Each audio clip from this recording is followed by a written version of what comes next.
శ్రీనివాసరావు గారు నమస్తే అండి. నమస్తే, చెప్పండి.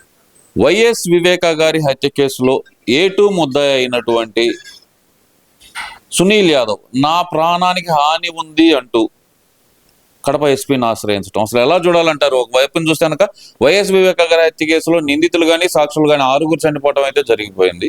ఇప్పుడు ఒక పక్కన దస్తగిరి ప్రాణాలకి హాని ఉందంటున్నారు, నరికేస్తామని చెప్పి బెదిరిస్తున్నారని చెప్పి వాళ్ళ మిస్సెస్ చెబుతున్నారు, దస్తగిరి చెబుతున్నారు. ఇంకో పక్కన సునీల్ యాదవ్. ఎలా చూడాలంటారు ఈ పరిస్థితిని? అసలు సిబిఐ వివేకానంద రెడ్డి హత్య కేసులో నత్తనడక నడుస్తుంది. ఎప్పుడో వాళ్ళకు గుర్తొచ్చినప్పుడు సంవత్సరానికో 6 నెలలకు వస్తారు, హడావుడిగా ఆ కడప గెస్ట్ హౌస్లో కూర్చుంటారు, 4 సాక్షుల్ని పిలుస్తారు, విచారిస్తారు, హడావుడి చేస్తున్నారు, వెళ్ళిపోతూ ఉన్నారు. ఈలోపు ఒక్కోసారి ముద్దాయి చనిపోతూ ఉన్నాడు, ఒక్కోసారి ప్రధాన సాక్షులు చనిపోతూ ఉన్నారు. మరి అసలు చేసినటువంటి అప్రూవర్గా మారిన దస్తగిరి పదే తనకు ప్రాణహాని ఉందని చెప్పేసి చెప్తా ఉన్నాడు. మరి నిన్న కూడా వాళ్ళ భార్య మీద దాడి జరగడం జరిగింది. అసలైనటువంటి ఇంకో పాత్రధారి A2 ఉన్నటువంటి సునీల్ యాదవ్ కూడా నాకు ప్రాణభయం ఉంది, నాకు రక్షణ కల్పించండి, నేను అప్రూవర్గా మారిపోతానన్నాడు. ఈ కేసులో చాలా వెరీ క్లియర్గా ఇంకా అర్థమైపోయింది. కొత్తగా సిబిఐ విచారించాల్సిన పని కూడా లేదు. ఇది జగన్మోహన్ రెడ్డి దంపతుల సహకారంతో సూచనలతో అవినాష్ రెడ్డి ఈ హత్య చేయించాడు. ఖచ్చితంగా దీంట్లో ఇక రెండో ప్రశ్నకు తావులేదు. ఇప్పటి వరకు సిబిఐ ఎందుకు జగన్ వరకు పోకుండా మీనమేషాలు లెక్క పెడతా ఉంది? జగన్కి ఫోన్ రావటం కానీ, వాళ్ళ భార్య వాళ్ళ శ్రీమతి భారతీరెడ్డి గారి దాకా ఈ కేసు ఉన్నది. ఎందుకు సిబిఐ మీనమేషాలు లెక్క పెడుతుందో రాష్ట్ర ప్రజలకు అర్థం కాని విషయంగా ఉంది. మరి వాళ్ళ మొన్న వాచ్మెన్ రంగయ్య చనిపోయాడు. రంగయ్యకు ముందు యువకులు కూడా 30-40 ఏళ్ళు ఉన్నటువంటి జగన్మోహన్ రెడ్డి బంధువులు కూడా అనేక కారణాలతో హాస్పిటల్లో చేరి చనిపోయాడు. రంగయ్య చనిపోవడంలో చాలా విస్తుగొలిపోయే వాస్తవం ఒకటి వచ్చింది. విష ప్రయోగం జరిగింది ఆసుపత్రిలో. మరి ఎక్కడ దాకా ఈ మూలాలు ఉన్నాయో అర్థం చేసుకోవాలి.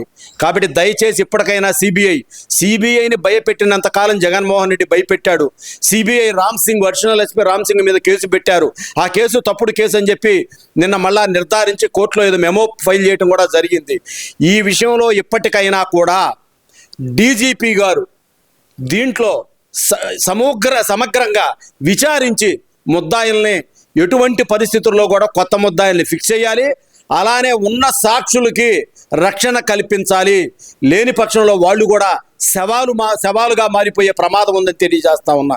ఎందుకంటే సునీత వైఎస్ వివేకానంద రెడ్డి కుమార్తె స్వయంగా చెప్పింది, నా ప్రాణానికి రక్షణ లేదు ఈ రాష్ట్రంలో, ఈ కేసుని తెలంగాణ మార్చమని అన్నది.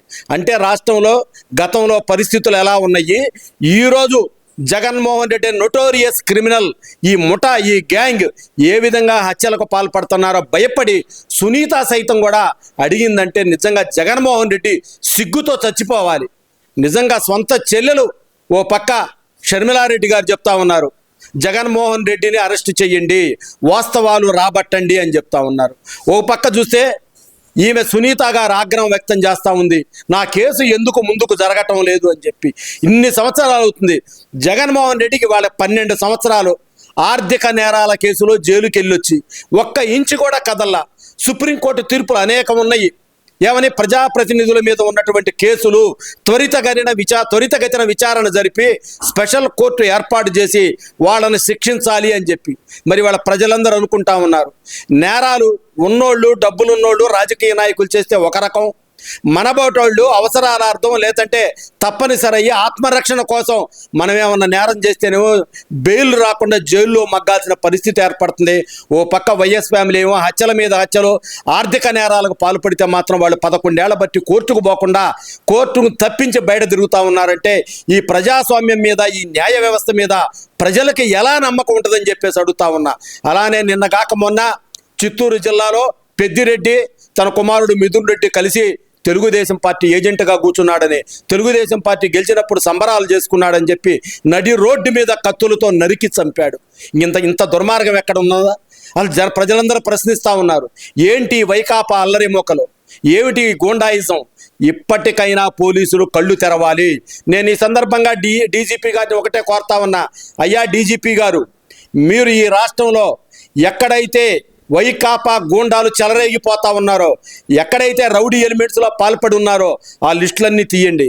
ఎక్కడైతే ఏకపక్షంగా ఫ్యాక్షన్ నడిపించారో ఉదాహరణకి ద్వారంపూడి చంద్రశేఖర్ రెడ్డి కానివ్వండి, రోజా కానివ్వండి, అంబటి రాంబాబు కానివ్వండి, వీళ్ళ వంశీ కానివ్వండి, నాని కానివ్వండి, వీళ్ళంతా కూడా చెలరేగిపోయారు. ఇవాళ నాని చెప్తా ఉన్నాడు, నా ఇంట్రుకు కూడా పీకలేరని మాట్లాడుతూ ఉన్నాడు. మీరు దయచేసి అక్కడ ఉన్నటువంటి ఎవరైతే సస్పెక్టెడ్ తెలుగుదేశం పార్టీ నాయకుల మీద వాళ్ళు గ్రడ్జి పెంచుకున్నారో వాళ్ళు భయపెట్టడానికి హత్యలు చేస్తూ ఉన్నారు. అందుకని చెప్పి వాళ్ళందరికీ కూడా రక్షణ కల్పించమని ఈ సందర్భంగా డీజీపీ గారిని కోరుకుంటా ఉన్నా. అలానే వైకాపా నాయకులు కూడా హెచ్చరిస్తా ఉన్నా, మీరు హత్యలు చేసినంత మాత్రాన, హత్యాయత్నాలు చేసినంత మాత్రాన మేమేదో భయపడతామనుకుంటే అది మీ పిచ్చితనం అని చెప్తా ఉన్నా. మేము మీకు 151 సీట్లు వచ్చి మీరు ఈ రాష్ట్రంలో రాజారెడ్డి రాజ్యాంగం నడిపించిన రోజే మేము మిమ్మల్ని ఎదుర్కొన్నాం. సమూలంగా రాజకీయంగా సమాధి చేశాం మిమ్మల్ని. 11 సీట్లకి రాష్ట్రంలో ప్రతిపక్ష హోదా కూడా దక్కకుండా చేశాం. త్వరలో మీ పార్టీ అంతరించిపోయిన ప్రాంతీయ పార్టీల జాబితాలోకి ఎక్కనుంది. మీరు ఇది సహించలేక ఇటువంటి హత్యాయత్నాలకు పాల్పడతా ఉన్నారు. మిమ్మల్ని త్వరలో కటకటాలు లెక్క పెట్టించే పరిస్థితి ఉంది. ఇదంతా కూడా జగన్మోహన్ రెడ్డి శ్రీమతి భారతీరెడ్డి గారిని కనుక లోపలేస్తే తప్ప ఈ అరాచకాలు ఆగవని చెప్పి ఈ సందర్భంగా తెలియజేస్తా ఉన్నా. చివరిగా ఒక ప్రశ్న, ఇక్కడ ప్రధానంగా చూస్తే కనుక ఈ హత్య రాజకీయాలు ఒక పక్కన జరుగుతుంటే మరో పక్కన మిథున్ రెడ్డి కోర్టులో ముందస్తు బెయిల్ కోసం పిటిషన్, మద్యం కేసులో నన్ను అరెస్ట్ చేస్తారేమో అని భయంగా ఉంది అంటూ, ఎలా చూడాలంటారు దీన్ని? వాళ్ళంతా కూడా మొత్తం నిందితులంతా కూడా సముద్రంలో నత్తగుల్లలన్నీ ఓ పక్కకు జారుతాయి అన్నట్టు ఇవాళ అధికారం పోగానే క్రిమినల్స్ అంతా ఒక పక్కకు చేరారు. ఎవరి దారి వారు చూసుకుంటున్నాడు. విజయసాయిరెడ్డి తెలివిగల్లోడు, చీటెడ్ అకౌంటెంట్ కాబట్టి జాగ్రత్తగా పక్కకు జరిగాడు. అయినా అతని మీద ఉన్న నేరాలు కించిత్తు కూడా తగ్గదని చెప్పి ఈ సందర్భంగా హెచ్చరిస్తూ, మిథున్ రెడ్డి పోయినా కోర్టుకి, వాళ్ళ నాన్న పెద్దిరెడ్డి పోయినా, వాళ్ళ తాత పోయినా కూడా ఎవరిని వదిలిపెట్టే ప్రసక్తే లేదు. ఎక్కడ దాక్కున్నా కూడా పట్టుకొచ్చి శిక్షిస్తాము. నేను ఇప్పుడు ఒకటే డిమాండ్ చేస్తా ఉన్నా, ఈ హత్యతో పెద్దిరెడ్డికి సంబంధం ఉంది, పెద్దిరెడ్డి కుమారుడికి సందర్భం ఉంది, పెద్దిరెడ్డి కుమారుడికి దీంట్లో పాత్ర ఉంది. కాబట్టి ఖచ్చితంగా వాళ్ళిద్దరిని కూడా ముద్దాయిలుగా ఫిక్స్ చేసి అరెస్ట్ చేయాలి. వీళ్ళు భయంతోనే కోర్టుకు వెళ్తా ఉన్నారు. లిక్కర్ కుంభకోణం గనక విచారణ జరిగితే, విచారణ గనక స్టార్ట్ అయిందంటే జగన్మోహన్ రెడ్డితో సహా, సజ్జల రామకృష్ణారెడ్డితో సహా వీళ్ళంతా కూడా జీవితాంతం జైల్లో ఉండాల్సిన పరిస్థితులు తప్పనిసరిగా వస్తాయి.